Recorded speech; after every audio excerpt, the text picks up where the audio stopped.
नमस्ते मित्रों। विद्या के तीन स्तर होते हैं।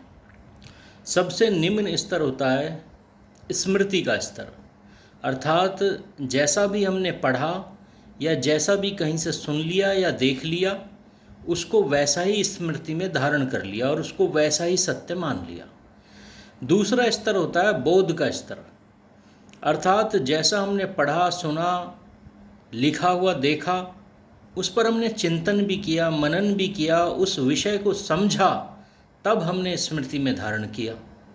और विद्या का जो तीसरा स्तर होता है, जो सर्वश्रेष्ठ स्तर माना जाता है, वह होता है विमर्श का स्तर। अर्थात जो भी हमने सुना, पढ़ा, देखा, पहले हमने उस पर चिंतन किया, मनन किया, उसे समझा, फिर संभावनाएं खोजने का प्रयास किया, कहीं इसमें कोई त्रुटि तो नहीं है। शंकाएं मन में उत्पन्न की, हर दिशा से हर संभावना को जांचा, परखा, प्रश्न उस पर उठाए, और तब जब सारी शंकाओं का समाधान हो जाता है, तब हमने उसे स्मृति में धारण किया।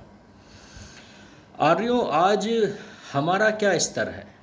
आज जो वैदिक समाज है, उसके युवाओं का क्या स्तर है? जो कोई भी मंच पे आके बैठ के कुछ भी बता जाता है, क्या उसको समाज यूं ही धारण नहीं कर लेता?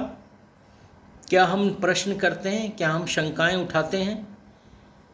क्या हम विमर्श करते हैं? सामान्यतः मैं देखता हूं कि वैदिक समाज में आज स्थिति ऐसी है कि हम स्मृति के स्तर पर जी रहे हैं। एक विषय आपके सामने रखना चाहूँगा, ईश्वर के स्वरूप के संबंध में। हमें पता है कि ईश्वर सर्वव्यापक है, पर कभी इस विषय पर हमने विमर्श किया? शास्त्रों में लिखा हुआ है, विद्वान मंचों पर आकर बता देते हैं कि ईश्वर सर्वव्यापक है, और वैदिक समाज इसको ज्यों का त्यों स्मृति में धारण कर लेता है। हम अपनी संतानों को आगे नहीं बता पाते कि ईश्वर सर्वव्यापक क्यों है।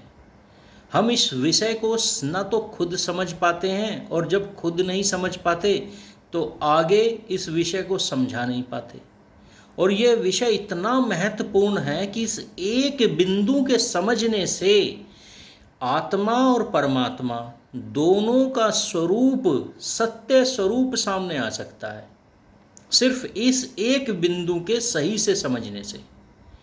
तो मित्रों, मैं आपके सामने विमर्श करने के लिए, आपकी बुद्धि का स्तर स्मृति से उठाकर विमर्श तक ले जाने के लिए कुछ प्रश्न रख रहा हूँ। ये प्रश्न अति महत्वपूर्ण है।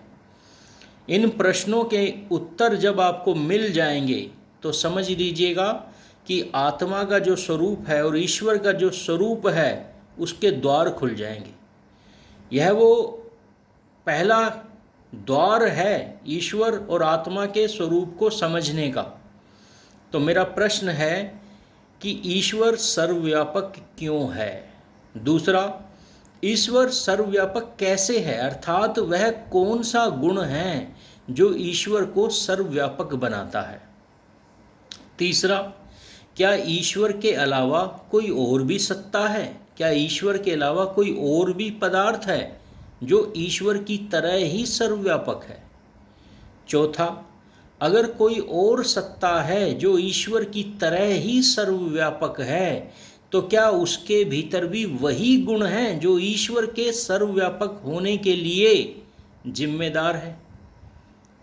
तो ये चार प्रश्न मैं वैदिक समाज में प्रत्येक युवा, प्रत्येक आर्य, प्रत्येक विद्वान, प्रत्येक प्रचारक, प्रत्येक व्यक्ति जो आत्मा और परमात्मा के स्वरूप को समझना चाहता है, जानना चाहता है, जिसकी रुचि है अष्टांग योग में, उपासना में, क्योंकि आत्मा और परमात्मा के सही स्वरूप को जाने बिना आप योग साधना नहीं कर सकते।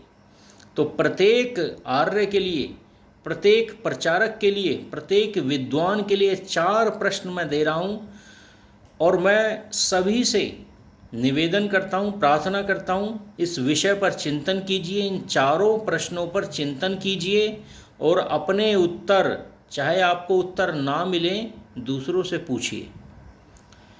जिन्हें आप विद्वान समझते हैं उनसे पूछिए, चर्चाएं कीजिए, उनकी सभाओं में जाइए, उनकी यूट्यूब चैनल्स पे ये प्रश्न पूछिए, उनके फेसबुक, उनके व्हाट्सएप अकाउंट पे ये प्रश्न डालिए, पर इन प्रश्नों के उत्तर प्राप्त कीजिए।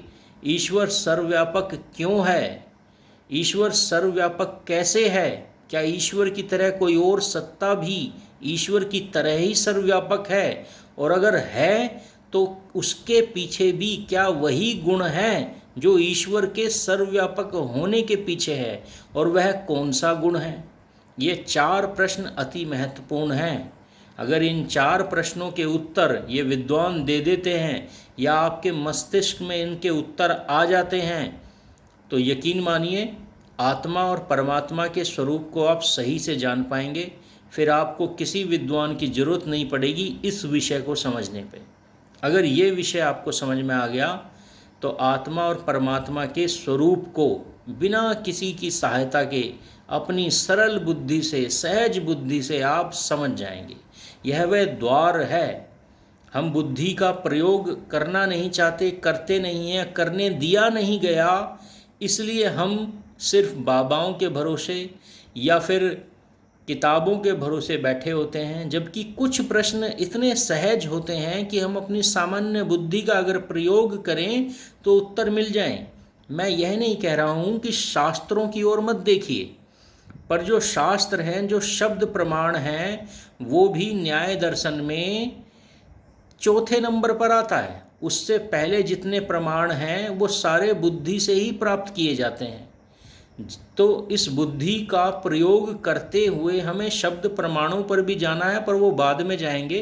पहले अपनी सहज बुद्धि से इन प्रश्नों के उत्तर पता लगाने का प्रयास कीजिए कि ईश्वर सर्वव्यापक क्यों है, कैसे है। अगर इनके उत्तर मिल जाते हैं तो आगे जो ईश्वर और परमात्मा का, ईश्वर और आत्मा का स्वरूप है, उसके संबंध में चर्चाएं बड़ी सरल हो जाएंगी। कोई बहका नहीं पाएगा आपको भी समझ आने लगेगा। अभी जो चर्चाएं चल रही हैं उसमें मैं देखता हूं कि अनेकों विद्वान, अनेकों आर्य केवल इसीलिए इसमें हिस्सा नहीं ले रहे हैं क्योंकि उन्हें ये चर्चाएं रोचक नहीं लग रही हैं। ये मूल प्रश्न है, ये मूल बिंदु है जो मैंने आपको दिया है। इससे अगर आप इसका समाधान प्राप्त करने का प्रयास करेंगे तो यकीन मानिए आगे की सभी चर्चाओं में आपको रोचकता अनुभव होगी। आपका भी मन करेगा कि मैं भी अब और प्रश्न इन विद्वानों से करूं। तो इस प्रश्न के उत्तर को आप मेरी यूट्यूब वीडियो के कमेंट्स में व्हाट्सएप के माध्यम से डाल सकते हैं। उसी में मैं अपना ईमेल आईडी और व्हाट्सएप नंबर भी आपको दूंगा। सभी को धन्यवाद। नमस्ते।